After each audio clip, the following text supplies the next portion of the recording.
Algo está sucediendo en el Valle de Lamar que los biólogos no predijeron. Un collar de GPS transmite su ubicación cada 30 minutos. Esa es la forma en que funciona el sistema. Usted asegura un dispositivo de seguimiento alrededor del cuello de un lobo y cada media hora, un conjunto de coordenadas hace sonar un receptor en alguna parte dentro de la red de monitoreo del proyecto de lobos de Yellowstone, con sede en Mammoth Hot Springs. La mayoría del tiempo, esas coordenadas se agrupan. Un territorio de manada en un país de alces maduros puede abarcar 60 a 80 millas cuadradas, y la mayoría de la vida vivida dentro de ese territorio es rutinaria, comprimida en los valles y crestas que los lobos han memorizado a lo largo de años de uso. En el otoño de 2022, un conjunto de coordenadas comenzó a comportarse de manera diferente. El lobo era un macho del grupo Junction Butte, uno de los grupos de lobos más documentados de Yellowstone. Un grupo que había mantenido un territorio a lo largo del drenaje norte de Lamar durante más de 10 años. Dejó el rango establecido de su manada y comenzó a moverse hacia el norte, no hacia un territorio adyacente en una disputa de límites, no persiguiendo a un alce en fuga en una cacería que se resolvería dentro de una hora. Cruzó la frontera del Parque Yellowstone al norte de Gardiner, Montana, pasó por tierras de bosque estatal y siguió adelante. Cuando las coordenadas se estabilizaron nuevamente, estaba a 41 millas fuera de la frontera del parque. No regresó. No era el único. El invierno de 2022 a 2023 produjo lo que el personal del proyecto de lobos de Yellowstone describió como un patrón de partida inusual. Lobos individuales y unidades de manada fracturadas que dejaban el rango norte en números y dispersión direccional que el proyecto no había registrado previamente en 3 décadas de monitoreo continuo. Algunos animales fueron ubicados más tarde en tierras de ranchos privados en el condado de Park, Montana. Varios fueron encontrados en áreas adyacentes a operaciones de ganado activas. Un número de collares se silenciaron de maneras que sugieren algo más que un fallo de equipo. Cuando la temporada de caza de lobos se cerró en 2023, al menos 25 lobos conectados a la población de Yellowstone habían sido legalmente asesinados en Montana y Wyoming combinados. Una cifra tan impresionante podría explicar la dispersión por sí sola, pero no explica todo, porque el movimiento había comenzado antes de que se abriera la temporada de caza, y había comenzado porque los alces ya se habían ido. Esa es la parte que nadie vio venir. El lobo gris fue declarado funcionalmente extinto en todo el oeste americano en 1926. Campañas de envenenamiento sistemático, programas de trampeo contratados por el gobierno y la fragmentación del hábitat habían eliminado todos los grupos de lobos viables de los 48 estados contiguos, excepto una población residual en los bosques del norte de Minnesota. Cuando 14 lobos fueron capturados en las estribaciones cerca de Hinton, Alberta, en enero de 1995, cargados en cajas de envío forradas con paja y transportados hacia el sur a través de la frontera hasta el Parque Nacional de Yellowstone. Los biólogos que observaron el lanzamiento no estaban seguros de que el experimento sobreviviría a su primer invierno. La reintroducción de lobos había sido debatida en la Corte Federal durante años, luchada por intereses de ranching y apoyada por defensores de la restauración ecológica, y seguía siendo políticamente combustible en la mañana en que realmente sucedió. Lo que siguió sorprendió a todos los involucrados. Dentro de 4 años de ese primer lanzamiento, Yellowstone tenía 10 manadas establecidas. En 2003, la población de lobos en el ecosistema de Yellowstone más grande había aumentado a aproximadamente 170 y 4 animales en múltiples manadas que ocupaban territorios distintos que se extendían desde las altas mesetas térmicas del interior del parque hasta las colinas cubiertas de salvia al norte de Gardiner. Las tasas de supervivencia de los terneros de alce en el rango norte disminuyeron. Los renuevos de álamo a lo largo del río Lamar comenzaron a alcanzar alturas que no habían alcanzado desde antes de la Segunda Guerra Mundial. Los lobos estaban haciendo lo que el plan de reintroducción había proyectado, y en algunos aspectos más que eso. Durante la mayoría de las siguientes 2 décadas, la población de lobos de Yellowstone mantuvo una forma consistente. Las manadas mantuvieron territorio. Los lobos individuales se dispersaron, a veces cruzando a Wyoming o Idaho para establecer nuevas manadas, ocasionalmente cubriendo distancias que sorprendieron incluso a los investigadores que los seguían. Un lobo macho designado M56, nacido en la manada Druid Peak, fue documentado en el centro de Colorado en 2004, a más de 500 millas de donde había sido criado. Estas dispersiones de larga distancia se anotaron, estudiaron y archivaron. Se consideraron evidencia de una población saludable y en expansión, no una advertencia. Luego, a partir de aproximadamente 2018, algo cambió en los conjuntos de datos que no eran, inicialmente, conjuntos de datos de lobos en absoluto. Para entender lo que sucedió a continuación, es necesario entender cómo una manada de lobos ocupa realmente un paisaje. Un lobo gris, Canis lupus, es un depredador cooperativo construido alrededor de una pareja reproductora. Las manadas pueden crecer hasta 15 o 20 animales en condiciones favorables, y una manada en plena condición es una fuerza ecológica sustancial. Una manada de Yellowstone en condiciones óptimas puede derribar a un toro de alce de 800 libras en menos de 15 minutos, no a través de la fuerza individual, sino a través de una estrategia coordinada, con lobos más antiguos que leen el terreno y lobos más jóvenes que proporcionan velocidad bruta. El animal es esencialmente un sistema de toma de decisiones distribuidas envuelto en piel. Lo que ancla a una manada a un territorio es principalmente la comida, no la seguridad, no la familiaridad, no ningún apego sentimental a un valle en particular.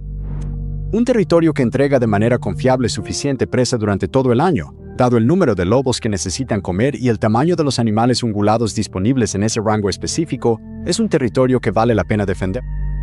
El rango norte de Yellowstone proporcionó exactamente eso durante 3 décadas.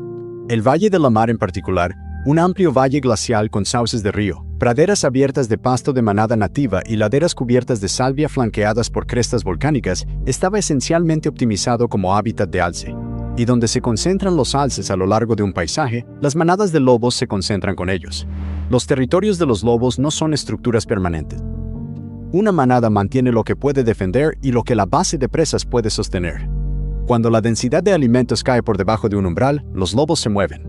Los lobos individuales que no pueden desafiar la estructura alfa de su manada natal, se dispersan a lo largo de distancias que parecerían imposibles para un animal que caza a pie. El lobo 755M, el macho de la famosa pareja de Lamar Canyon, que se convirtió en la pareja de lobos más documentada en la historia de Yellowstone, viajó más de 200 millas desde su territorio establecido después de perder a su pareja y su posición en la jerarquía de la manada, eventualmente asentándose en un drenaje remoto en el sur de Montana. Estos movimientos no son desesperación, son cálculo. Lo que cambió en 2022 no fue que los lobos se dispersaban. Los lobos siempre se han dispersado. Lo que cambió fue la razón, la escala, la dirección y, lo más importante, qué lobos se iban y de qué partes del interior del parque. El rango norte de Yellowstone es un paisaje monitoreado de la manera en que pocos lugares salvajes en la Tierra pueden afirmar. Cada manada de lobos tiene un territorio documentado. Cada pareja alfa, cada camada nacida en la temporada de anidación de primavera, cada disputa de límites territoriales entre manadas adyacentes, ha sido ingresada en sistemas de datos que ahora representan casi 3 décadas de registro ecológico continuo. El rango norte en sí abarca aproximadamente 1000 millas cuadradas de pastizal y meseta volcánica que se sienta entre 5000 y 7000 pies de elevación. En invierno, cuando la nieve profunda fuerza a las manadas de ungulados a tierras más bajas, el rango norte históricamente actuó como una zona de concentración. Alces, bisontes, ciervos mula y antílopes que se mueven a través de un corredor relativamente predecible entre el interior del parque y los valles más cálidos hacia el norte de Gardner, Montana, que se sienta a 4500 pies justo fuera de la puerta norte del parque.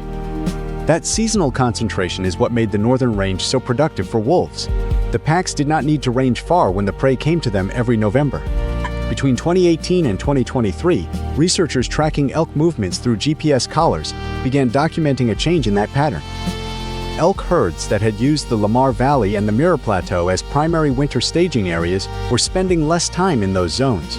They were initiating migration earlier in the season, bypassing traditional concentration areas, and ending their winter movements in locations further from the park's interior than any comparable dataset from the previous 2 decades had recorded. Some groups were moving onto lower elevation private agricultural land north of the park boundary, onto state forest land in Park County, Montana, and onto Bureau of Land Management parcels in areas that had historically seen elk only during brief transitional movements. The leading explanation was drought.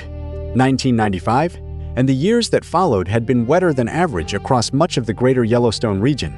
The period from 2020 to 2022 brought documented drought conditions that reduced grass productivity across the northern range. Shallow snowpack meant less moisture stored in the soil through late spring. Less moisture meant thinner forage, shorter growing seasons, lower nutritional return per acre for the ungulates that had used those acres for decades. The elk, under those conditions, moved to where the forage was better. And the wolves followed. If you have watched this channel before, you already understand what that sentence implies. Subscribe. Because the next part of this story is where everything the experts thought they understood starts to look different. Here is what 30 years of sustained wolf predation actually produces in an elk population. And this is the part no one anticipated at the scale it has now been documented. When the first wolves arrived in Yellowstone in January of 1995, the elk of the northern range had spent approximately 70 years without a significant mammalian predator. The grizzly bear population in the park was recovering but still limited in density across the northern valleys. Mountain lions, present but at low numbers, were not hunting elk in the organized, sustained way that a large wolf pack does. As a result, the elk of 1995 had what biologists call reduced predator recognition behavior. They grazed in flat, open terrain near river corridors. They stood still under pressure in ways that made them easy to run down. They did not use topography defensively. They were, in the precise language of wildlife ecology, naive prey. The animal had forgotten the threat existed. 3 decades later, the elk of Yellowstone's northern range are not naive. Joel Berger, a wildlife biologist who has studied predator-prey dynamics across western North America and written extensively on the behavioral costs of predator absence, described this naivety as a kind of ecological debt. Animals that have lived without predators lose the behavioral toolkit that predator presence requires. What Berger documented in isolated populations he later found, in reverse. In populations that had regained predators, they learned. Not quickly and not without cost, but across enough generations of selection, they learned. Research teams studying elk in Yellowstone documented a set of behavioral shifts that accumulated over the course of the 20 years following reintroduction. In areas of active wolf presence, elk began selecting steeper terrain, using ridgelines and rocky outcrops where ambush from a pack was mechanically more difficult. They reduced time spent in riparian zones, those willow-lined river bottoms where wolves historically make the highest proportion of kills, even when the forage in those areas was nutritionally superior to what was available at higher elevation. They altered their grazing schedule, reducing time spent feeding in low-light periods when wolf activity peaks in the early morning and late evening. They changed herd structure, moving in smaller and more mobile groups rather than the large, dense aggregations that had characterized pre-wolf elk behavior in the valley. These are not theoretical changes. They appear in GPS tracking data. They appear in observational records kept by biologists spending thousands of hours in the Lamar Valley. They appear in the vegetation patterns, where certain riparian areas that wolves have used heavily now show signs of elk avoidance, even in seasons when wolves are not actively hunting there. The elk have restructured their relationship to the entire northern range landscape based on 30 years of accumulated information about where the wolves hunt and how. Arthur Middleton, a wildlife ecologist, whose research on ungulate migration in and around Yellowstone has been published in major scientific journals, documented a finding that, when set alongside the wolf dispersal data from 2022, becomes difficult to interpret as coincidence. His work, along with that of colleagues, showed that elk mortality rates in areas of long-term sustained wolf predation showed a measurable decline over time, controlling for other variables including prey population density and weather. The elk in those areas were not being killed at the rates recorded in the early years of wolf reintroduction. The hunt success rates of the packs themselves had declined, not because the wolves were weaker, because the elk had learned. A wolf pack that could reliably bring down 3 or 4 elk in a single week of winter hunting in the Lamar Valley in 2003 cannot replicate that success in the same valley in 2023. The terrain choices of the elk have changed. Their group vigilance has changed. Their response to stalking behavior has changed. The margin of error the wolves have always exploited, the moments when an elk hesitates, when a herd groups too tightly in a depression, when an individual animal lingers in a riparian area past the low-light window, those moments are rarer now. The prey has evolved, not in its genetics, the timescale is too short for that, but in its behavior, passed across generations of observation fast enough to constitute something that ecology is beginning to call cultural transmission in ungulate populations. The result is a territory that, for the first time since 1995, is no longer reliably feeding the packs that hold it. And when food becomes unreliable in a territory, wolves leave. What makes this deeply disorienting ecologically is the mechanism. The wolves did not leave because humans pursued them out of the park. They left because the landscape of fear that their own predation had built over 30 years had finally made the elk sophisticated enough to withstand it. This has happened before in different species combinations, and ecology now recognizes the pattern. In 1979, the black-footed ferret was declared extinct in North America. The last confirmed observation was that year. 2 years later, a ranch dog outside Meeteetse, Wyoming, brought home a dead animal that turned out to be a black-footed ferret. A surviving colony of roughly 130 animals was subsequently located on that ranch. The ferrets had not announced their presence. The announcement came because someone looked somewhere new. The grizzly bear population in the lower 48 states had contracted to approximately 1,000 animals concentrated in the greater Yellowstone region and the northern Rockies by the 1980s. Expansion beyond those zones was predicted by the most optimistic models to take multiple human generations. Bears began showing up in Montana valleys, where no confirmed grizzly had been documented since before 1940, within 15 years of stabilized core populations. They moved not because corridors were built for them, but because the prey-based distribution shifted in ways that made movement viable. The eastern coyote expanded across the entire northeastern United States during the 20th century following wolf extirpation and forest fragmentation. Researchers documented coyotes in that expansion zone growing measurably larger than their western relatives, shifting their diet toward deer, denning in areas entirely unlike their historical habitat. The animal adapted its behavior faster than its genes changed. The system absorbed a new ecological role because a prior role had been vacated. In each of these cases, the pattern is similar.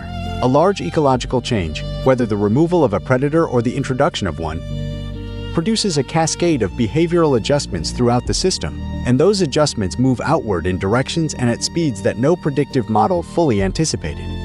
The wolves in Yellowstone restructured elk behavior. The elk, in restructuring their behavior, have now restructured the distribution of the wolves. The system has returned by a different path to a different kind of equilibrium. The honest case against this interpretation starts with what the skeptics correctly identify. Honesty requires saying plainly what they get right. The data on elk behavioral change in Yellowstone is real but not uncontested. Not all researchers agree that declining wolf hunt success rates reflect elk adaptation rather than other variables, including pack size fluctuation, prey population density changes, disease dynamics in ungulate herds, and significant year-to-year weather variation. The Yellowstone Wolf Project's own published annual reports show wolf numbers swinging by 20 to 30 animals between consecutive seasons, a range that makes any single-cause interpretation precarious. The wolves being found outside the park are not definitively fleeing a behaviorally superior prey base. Some are young males doing what young males always do, dispersing to find territory of their own. Some pack fragmentation is directly attributable to legal hunting mortality on the park's borders. Montana revised its hunting regulations beginning in 2021, allowing trapping in areas adjacent to the park that had previously been managed as informal buffer zones. That regulatory change created documented mortality that could, by itself, account for significant pack disruption along the northern boundary. The answer to that legitimate skepticism comes in 3 parts, and not one of them requires the elk adaptation hypothesis to be the only explanation. The first part is coverage. Yellowstone and its surrounding landscape are monitored by a finite network of GPS-collared animals, periodic aerial surveys, ground observation, and remote cameras scattered across hundreds of thousands of acres of terrain. The known is always a fraction of the actual. Movement patterns recorded in any given season represent wolves that happen to be collared and in areas that happen to be observed. The undocumented portion of the picture is larger than the documented portion. The second part is classification. When a wolf is found on private land 50 miles north of Yellowstone, the default interpretation is dispersal, hunting pressure, or both. The prey shift hypothesis gets filtered out at the recording stage because researchers are tracking individual wolves, not simultaneously asking systemic questions about elk distribution on the same landscape at the same temporal resolution. The third part is timeline. The shift in elk wintering locations documented by Middleton and colleagues began appearing in tracking data around 2018, several years before the hunting regulation changes of 2021 and well before the unprecedented mortality of the 2022 to 2023 season. If hunting pressure alone were the driver of wolf dispersal, the dispersal should have intensified after the regulatory change. What the data shows is a trajectory that begins earlier, in the elk data, not the wolf hunting data. This is the space the entire question lives in, not confirmed, not dismissed. Return now to the Lamar Valley in winter. The cottonwood trees along the river are measurably taller than they were in 1995. That is a documented, peer-reviewed finding, one of the most cited outcomes of the Yellowstone wolf reintroduction. The return of wolves reduced elk browsing pressure in riparian zones, enough that woody vegetation has regenerated across stretches of valley floor where it had been absent for more than half a century. A willow stand visible from the park road near Slough Creek today did not exist when the first 14 wolves arrived in shipping crates from Alberta. That is what the wolves did to the landscape over 30 years. Now consider what the landscape did back. The wolves created conditions under which the elk that stood still in open meadows died. The elk that used terrain, that moved earlier, that stayed out of the river bottoms at dawn, survived and reproduced. Their calves, raised in the presence of adults who had already paid the price of stillness and openness, inherited behavioral patterns tuned to predator presence. Not through genetics but through observation across enough generations of short-lived prey animals to constitute something close to cultural memory. The landscape of fear became a school, and the wolves, 30 years into their return, are hunting prey that has been shaped by 30 years of wolf predation into prey that is substantially harder to catch than the animals the first Alberta packs encountered in the winter of 1995. The tool has altered the hand. The predator has made the prey better, and the prey, in becoming better, has made the landscape less reliable for the predator that formed it.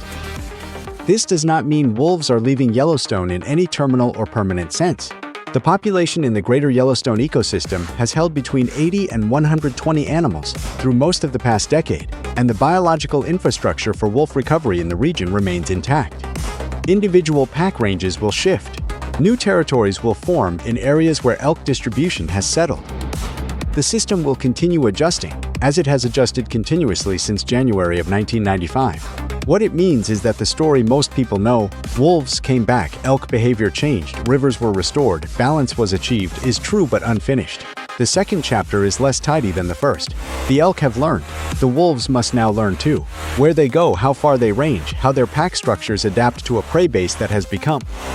In one of the more quietly remarkable outcomes of 3 decades of ecological restoration, genuinely difficult to catch. That is the question that will define the next phase of one of the most closely observed large predator recoveries in ecological history.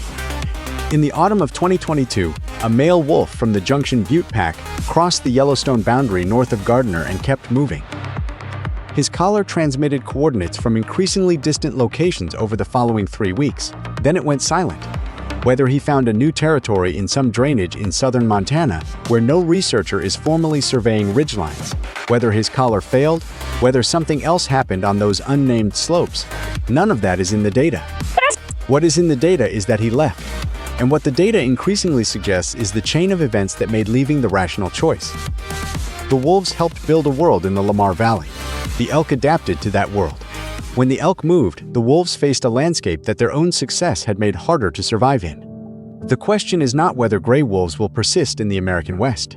They will in some form, in some configuration that the models do not yet describe. The question is whether the landscape we call wilderness is large enough, and connected enough, and quiet enough at the edges to accommodate what happens when a predator that we worked for decades to restore